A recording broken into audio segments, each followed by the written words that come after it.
Hi to everyone. My name is Dhirav Kumar. నేను ఒక అడ్వకేట్ని from Nellore. Next మనం చూడబోయే సబ్జెక్ట్ ఏంటంటే ఐపీఆర్ లా, ఇంటలెక్చువల్ ప్రాపర్టీ లా. ఇది 4th సెమిస్టర్లో. వీటిల్లో లాంగ్ ఆన్సర్స్ ఏంటి, షార్ట్ ఆన్సర్స్ ఏంటి అనేది మనం చూడబోతే, long answers intellectual property right sources, ఇది ఫస్ట్ క్వశ్చన్గా.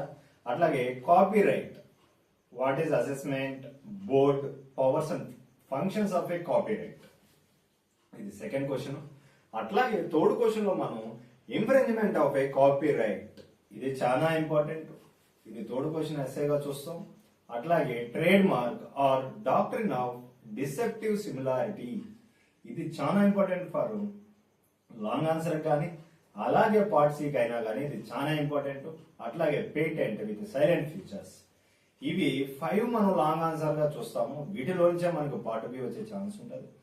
అట్లాగే మనం షార్ట్స్కి వస్తే ఏంటి, అట్లాగే షార్ట్ ఆన్సర్స్ లో TRIPS, video privacy, WIPO, trade mark, intellectual property and its scopes, patents in biotechnology, geographical indicators, అట్లాగే characteristics of an industrial designs, అట్లాగే బోనీ convention, passing off, property marks అంటే ఏమిటి, literacy works, honest concurrent user, product and process patent అంటే ఏమిటి, Anton Piller order, ఇది చాలా important.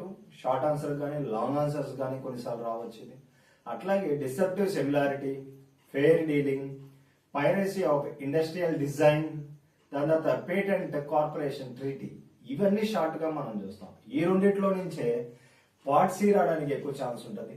అట్లాగే మనం ఈ టాపిక్స్ అన్ని కానీ చదివితే హైయెస్ట్ స్కోర్ చేసేదానికి కూడా ఛాన్స్ ఉంటుంది. Shortly I will bring every question what we are described here, we will bring out with a answer format also. Thank you so much. Please share, comment and support to go with